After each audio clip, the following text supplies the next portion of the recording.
Guys, welcome back to the channel. আজকে হচ্ছে ভাই ফোঁটা অথবা ভাই দোজ বলে, ঠিক আছে? তো শুভ ভাই দোজ সবাইকে বা শুভ ভাই ফোঁটা সবাইকে। আজকে আমাদের এখানে ভাই ফোঁটা হবে। তো আমি এখন স্নান করে এসেছি, আমার ঘর ফিরে পরিষ্কার করা হয়ে গেছে, ঝাটপালা দিয়ে হয়ে গেছে। আমি এখন যাব পুজো করতে। পুজো টুজো করে দিয়ে আমি ভাইফোঁটার সমস্ত কিছু জোগাড় জানতি করব, ঠিক আছে? এখনও কিচ্ছু করা হয়নি। আর আমি এরকমভাবে রেডি হয়ে গেছি। চলো আউটফিটটা দেখিয়ে দিই। এটা হচ্ছে আমার আউটফিট। এই হচ্ছে কাফতানটা আমি এনেছি হচ্ছে পুরী থেকে। তো এত কমফোর্টেবল, এত হালকা, মানে এটা পরে সারা দিন থাকা যাবে, এত কমফোর্টেবল এইটা। তো আমি রেডি হয়ে গেছি সিম্পলের মধ্যে, আর আজকে একটু পাইলও পরেছি, মানে নুপুর পরেছি। তো চলো এখন যা যাক হচ্ছে পুজো দিতে।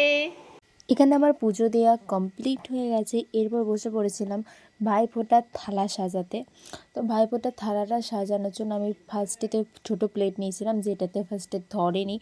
সাজিয়েছিলাম এখানে সব কিছুই, বাট এটাতে ধরেনি। আবার সেকেন্ডে আবার আমাকে বড় প্লেট একটা নিতে হয়েছিল, কারণ ছোট্ট প্লেটে কিচ্ছু ধরছিল না। দুটো বাটি ছিল, যেটাতে একটাতে চন্দন, একটাতে হলুদ গুঁড়ো ছিল, ঠিক আছে? তো তাই ধরছিল বলে আমাকে সেকেন্ডে আবার একটা বড় প্লেট নিতে হয়েছিলো। এই দেখে নাও, বড় প্লেট নিয়ে নিয়েছিলাম। এখানে ভাই রেডি হয়ে গেছে, দেন এবার ভাইকে ভাইফোঁটা দেবো। তো চলো ভাইফোঁটা দেওয়া যাক।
আমি এখন মাঠে মাঠে ও বাড়িতে একটু যাচ্ছি, মানে একটু কাজ আছে ও বাড়িতেই।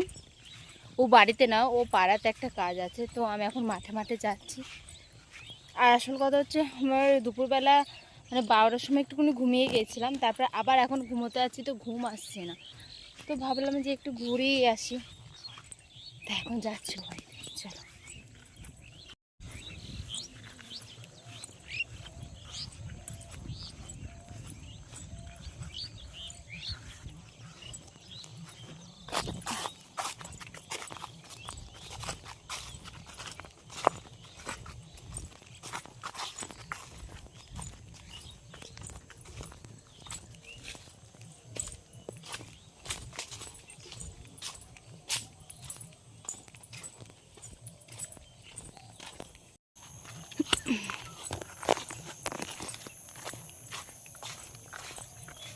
এখানেই মামার বাড়িতে গিয়েছিলাম, অ্যান্ড ওরা দুপুরবেলা যে বিরিয়ানি করেছিল, আলু বিরিয়ানি আর চিকেন কষা, তো ওটাই আমাকে দিয়েছিল, খেয়েছিলাম। দিন সন্ধেবেলা হচ্ছে আমাদের বাড়িতে বোনেরা এসেছিলো, ঠিক আছে? তো আগের দিন যাদের বাড়িতে কালী পুজো দেখতে গিয়েছিলাম, ওদের বাড়ি থেকেই। তো হঠাৎ করে মামা বললো, চো তোদেরকে আমি ঠাকুর দেখিয়ে আনি খাড়গ্রাম থেকে। তো আমরা এখানে ঠাকুর দেখতে যাওয়ার জন্য বেরিয়ে পড়েছি। খাড়গ্রামে খুব ধুম হয় এই কালী পুজোটা, মানে খুব এনজয় হয়। আর এটা দেখতে পাচ্ছ, অসাধারণ লাগছে কালী মায়ের মুখটা।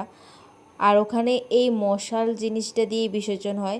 এই কালী ঠাকুরের সামনে কোনো রকমের লাইট দেওয়া থাকে না, এই মশালটা নিয়ে বিসর্জন হয়। এটা আগে থাকতেই চলে আসে এই প্রথাটা। আর এই কালী পুজোতে এদের এখানে অনেক ডিজে ফিজে হয়, সেগুলো দেখতে মেনলি গিয়েছিলাম আমরা। তো আমরা একটা সাইডে দাঁড়িয়েছিলাম, দেন ঠাকুর বিসর্জন হলো। মানে আমরা ঠাকুর বিসর্জনটা দেখিনি, ঠাকুরটা যাচ্ছে ওইটাই দেখেছি। তারপরে ওইটা দেখার পর এখানে ডিজে ফিজে চলছিল, ওখানে নাচ করছিল সবাই, ঠিক আছে। ওইটা দেখে আমরা বাড়ি চলে আসছিলাম। তো তখন মামা বললো চো তোদেরকে ভৈরব ঠাকুরটাও দেখে আনি। দেন আমরা আবার চলে গিয়েছিলাম ভৈরব ঠাকুর দেখতে।